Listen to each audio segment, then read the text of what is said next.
Welcome to the Global Gaming Business Podcast, the industry's first and longest running podcast, now in our 17th year.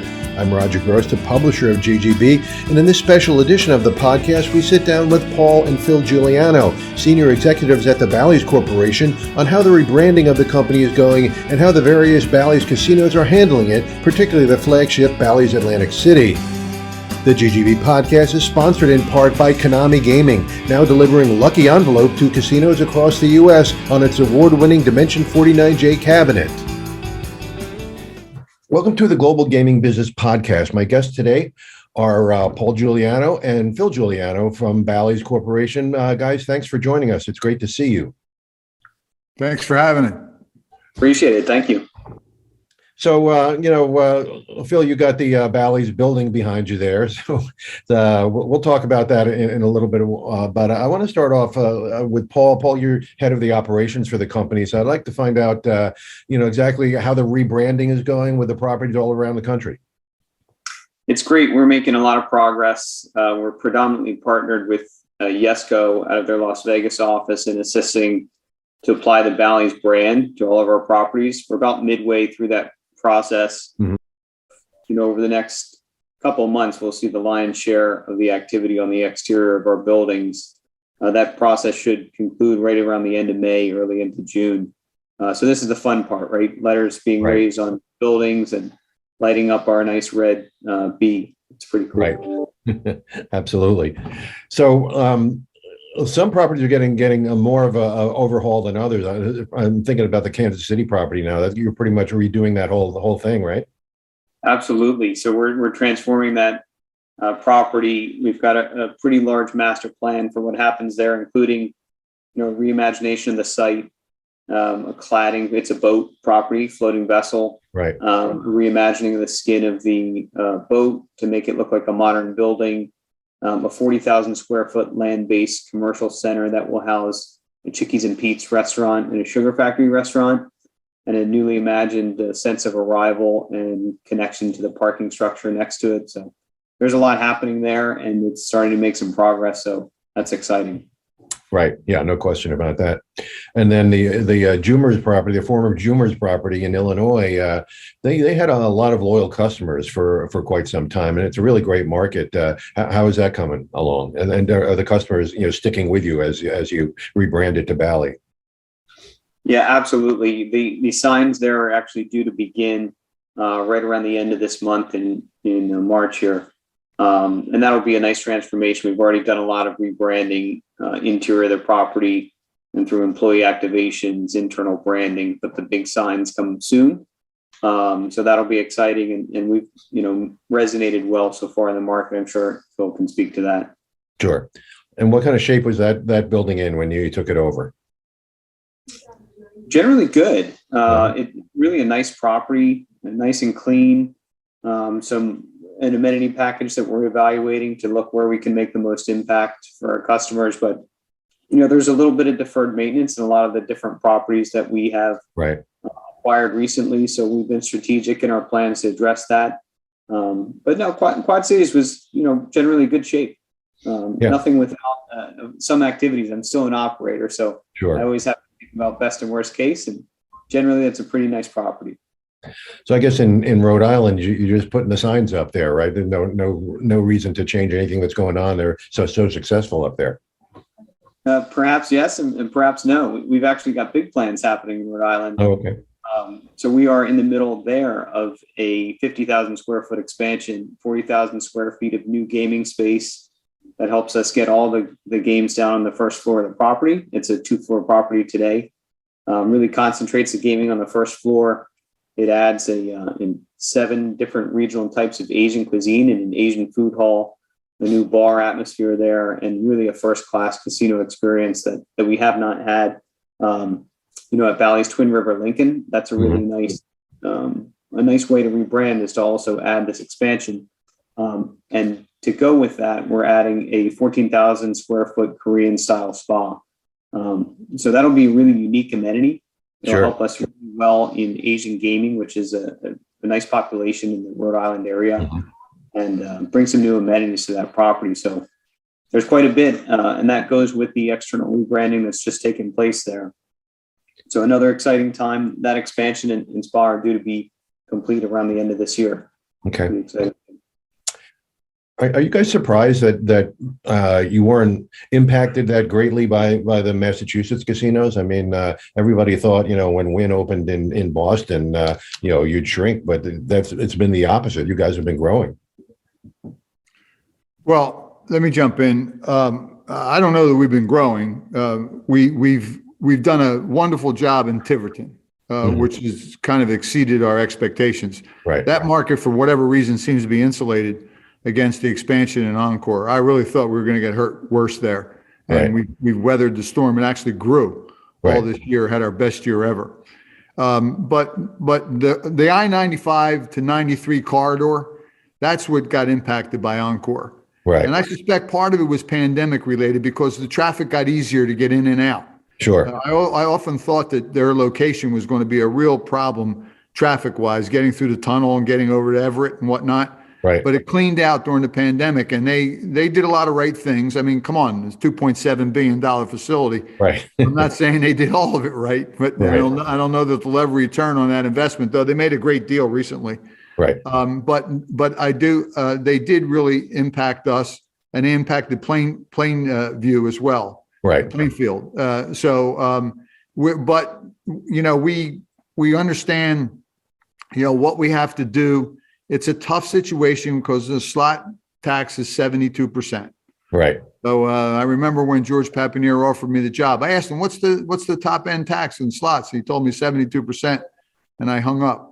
We were on the phone. Right. I said, call me back later. We're in the but the table games have grown in the face of the onslaught and so there's something to the way we offer table games and the convenience, and also this expansion that we're going about, that we're excited about. And I think the slot, we own now 40% of the slot floor. So consequently, IGT has 60%, we have 40%. So that'll be an interesting dynamic for us as we present our product and the way in which we do things. So, I think that, it's a challenge, but I think we've got a solid number that we want to make for this year, and I think we're on course to make it. Sure. Okay.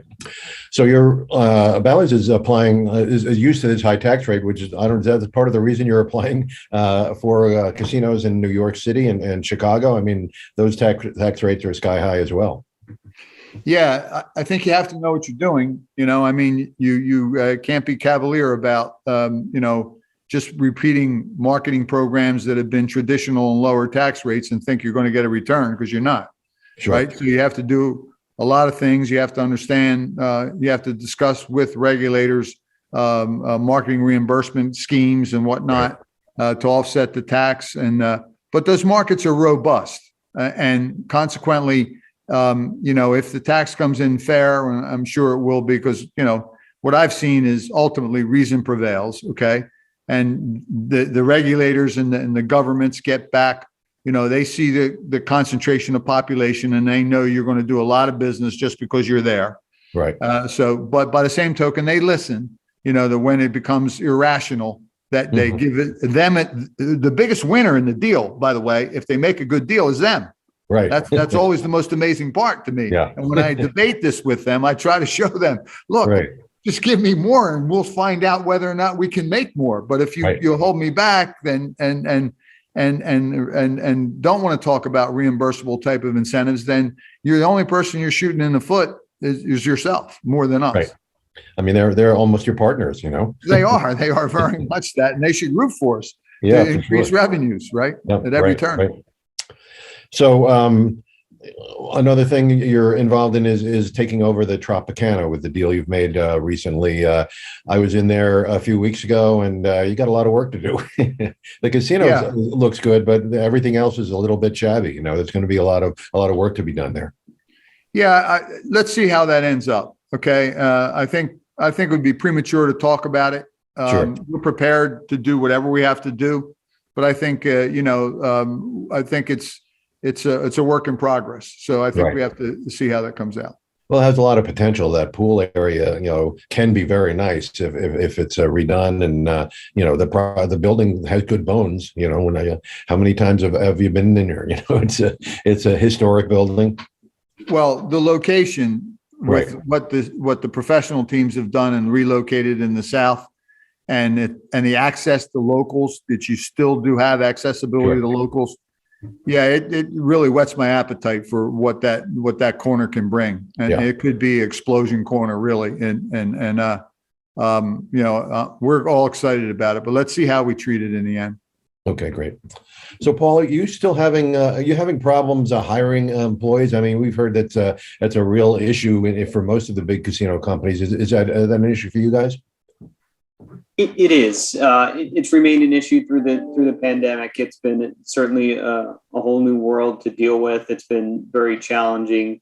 To be a little cliche, we talk about silver linings. We really saw the resilience of the human condition through the pandemic. We saw some amazing things from some amazing people, while we struggled with, labor and keeping the workforce around. It's a resilient industry, right? So, and we pride ourselves as operators in always being able to figure out a way. And we've done that largely through the pandemic. We are very cautiously optimistic right now. It seems to be a pivotal point in time where, we've got obviously the Omicron wave that's waning, and, people starting to look around at leisure travel, mask mandates being repealed everywhere. So look, we're optimistic. We think it's a turning point. We've seen that in the workforce returning to some degree, and it still remains a challenge, but we have continued to reinvent ourselves, look at opportunities to gain efficiencies. And, I kind of applaud the efforts, not only of what we've done, but other casino companies and hospitality companies throughout the nation through a really tough time. So we're looking to the bright side here. Yeah, absolutely. So let's talk about Atlantic City. How important is that property, to the company now that it's really lent the name to the company? Yeah, well, our chairman, Sue Kim, articulates it on a regular basis that we look at ourselves now as an omni-channel company, right? Mm-hmm. Wherever there's gaming in every imaginable way, already developed and to be developed, we want to be a part of it. From our affiliation with Sinclair, the regional television network with 88 regions, down to our relationship with Monkey Knife Fight, which is a daily fantasy group. The gamification, if you will, of volleyball, tennis, the tennis channel, everything we touch is focused on where gaming will end up being and how we want to be a part of it. Well, right. Bally led us into the New Jersey marketplace, mm-hmm. where interactive was exploding. Okay. And so the purchase of Bally, the inspiration behind that was to get a license in New Jersey to participate in the iGaming and mobile sports betting. Right. But on the way there, we realized, wait a minute, we've got 14 properties, soon to be 16, and maybe who knows how many. And this is a destination resort. So this is a cross-marketing mecca if we do it right. Well, what do we have to do it right? Well, we've got to fix the mousetrap big time. Okay. Right. We have to do that. But we are buying it at a wonderful price, at a discount. That's the handsome price.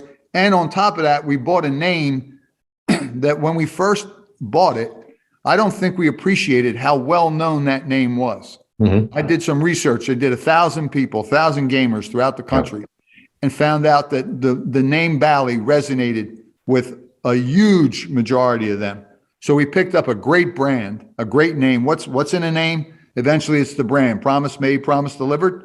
Right. And we will make that, we will deliver that promise. But I'll tell you what, the name helps us get there real quick in the hearts and minds of gamers.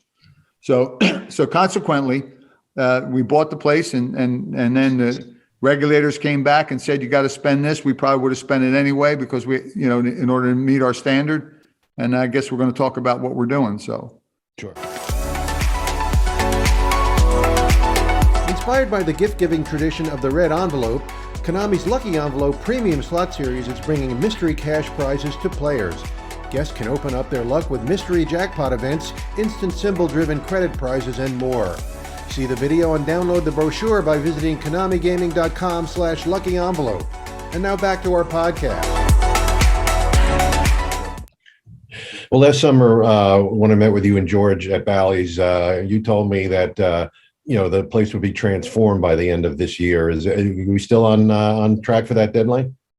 Yeah, our big target date is Memorial Day for so much of it. Mm-hmm. If you walked in it now, Roger, you wouldn't recognize it from when you walked in the last time. Right. Everybody's saying that. Every prominent person in town, the head of an agency or chamber of commerce or whatever, they're walking in there saying, "Oh, wow, you guys are serious." Yeah, we are serious. Yeah. I'll if we go through the things that we're doing, I'll let Paul do it because it's his project and he does a great job of explaining it. But I know it intimately too, and it's just going to be. Look, here's where I can talk to you in a certain way. Okay, I can't talk to any other person in the media about it in this way. Roger, could you imagine at the foot of Atlantic City, in the center of it all, on Boardwalk and Park Place, that you would have a crumbling facility that is an embarrassment for anybody that walked into it? Right. And that's pretty much where it was going. Mm-hmm. Okay. So we need the emotional support of everybody in that region to root for us to get back to a sustainable, proud to be a part, to visit type of facility that satisfies gamers and satisfies people that are taking in Atlantic City and what it's all about. And that's what we're doing. And I need I really need the emotional support of all the people around it, right. in the industry in that area. Well, I think anybody who's been in Atlantic City for any amount of time understands that Bally's was an important element early in the history of the Atlantic City gaming, and for it to be, as you said, crumbling as it was at that point, it's sad to see. But we're so happy to see a new team in there and really putting full effort in there. And so let's go over some of the things that you're doing. You took me to Jerry Longo's over the summer, and what a meal that was, but I haven't been able to sample any of the other new food and beverage offerings. What do you have in store for me when I get back? All right, Paul. Well, yeah, happy to take you through some of the things we've done so far. And I'd like to echo, a comment that Phil said. I think it's really important in the center of it all, right at the heart of the boardwalk, that we understood an approach of, the whole city, the whole resort destination of Atlantic City wins collectively, right? There's more options for more casino experiences across the country than ever before. Add to it interactive gaming online and other mediums, sports betting. It's really important for Atlantic City to continue to mature by raising up the product and the offering across the board. So I think that's, we're happy to be making that commitment from Bally's to help the entire market, because I think we all win together. And a little personal point of pride, Phil and I were native from there. So it's nice to be able to say we're a part of that. And we have to thank the Bally's leadership and ownership for allowing us to be a part of that as well. So getting into, what we've done, we came in, hit the ground running before we were even closed. We were eyeballing what we would do.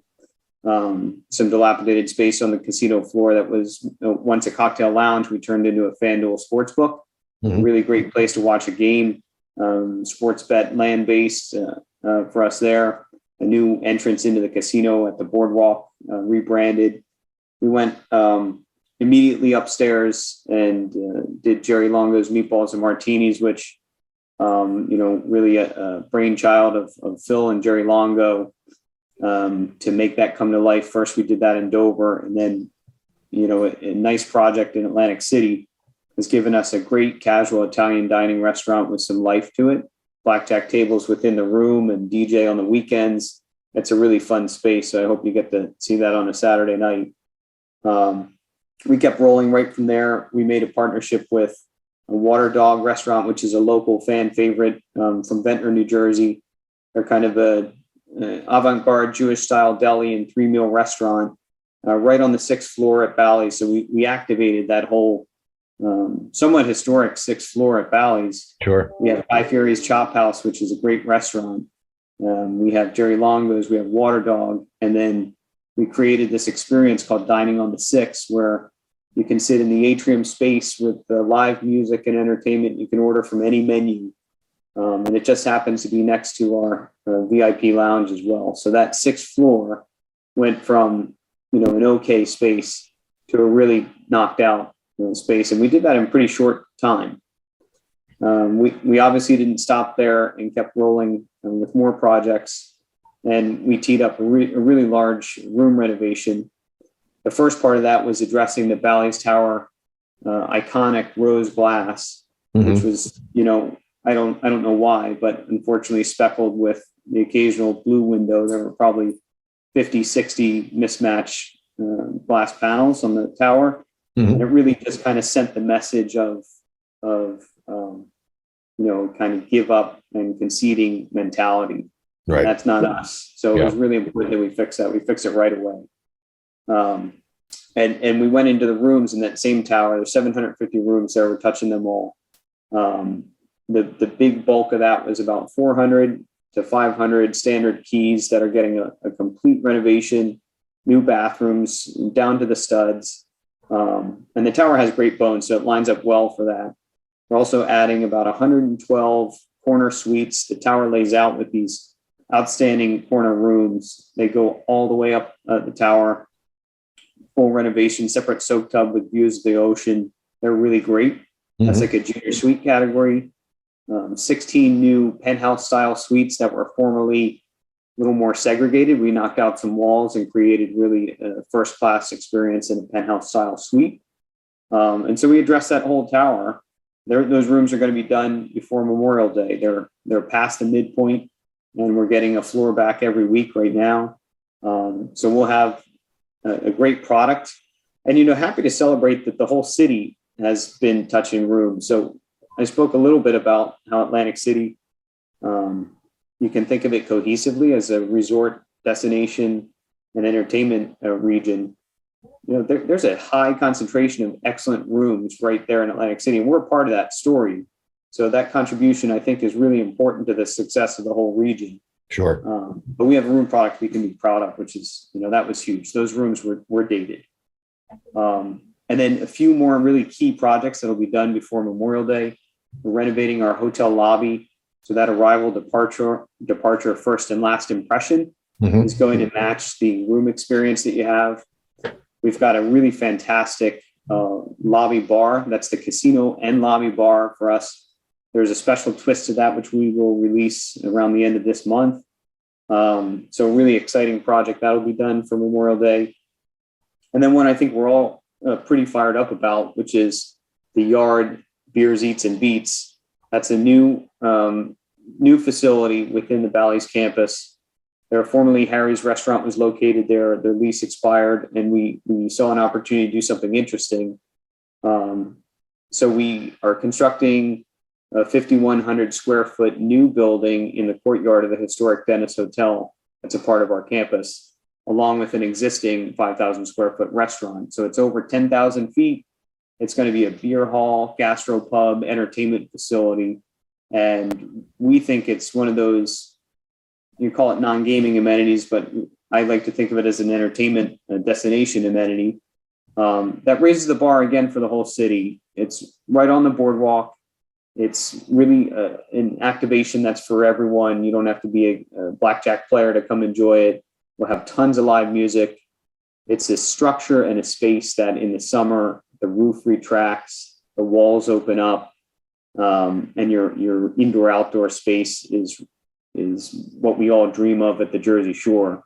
And then in inclement weather, in the winter, perhaps, it all closes up. It's heated. We can still do entertainment on a stage. We've got indoor and outdoor bars. For us, I think that's an activation that we are, no pun intended, we're hungry to see what happens there. And we've got a great partnership. We just partnered with Spellbound Brewery out of New Jersey. So celebrating local craft, American beer. And so I think all these things together, that opens in two phases. The first half, indoor half for Memorial Day, and the new construction will be done before the 4th of July. Right. So that really rounds out an amenity set that I think brings Bally's Atlantic City into a very competitive property within the market. and again, helping Atlantic City elevate the offering that's there for customers today. So Sure. Well, lots of work. So just to add to that and make sure it's critical because it's where we make most of our money. Meanwhile, we redid the whole floor. All the slot product has been replaced and it's really looking great. And we put a high limit table game area together where we're extremely proud of our position in the marketplace in Asian gaming. And we built this. In addition, we added a restaurant, redid a restaurant that was there, brought in an authentic New York operator. Red Bowl 88 is what it's called. And our Asian clientele is extremely big and very, very populating this high limit area, which we redid, which came out beautiful. Really, a really special space. That's right. We're renovating so many things in this one there. Well, that's a great project. Only the most important part, right? Yeah, exactly. I know. When I met you for the interview over the summer, Phil, we met in the high limit lounge there, and boy, you were tearing those machines out left and right. So you got all new machines in there then, huh? Yeah. We market that separately about every week to try to get traction in there. Because there are those people who say, oh, it's off the floor. Maybe you shouldn't have it off the floor. I say it's special because it's a little bit off the floor. And then we've really cleaned it up big time. Yeah. Well, I think it's a great area for sure. And also you have the beach bar during the summer, which is one of the most popular beach bars in the city. And, you have music there. And then when they have the concerts, you're right in the heart of it.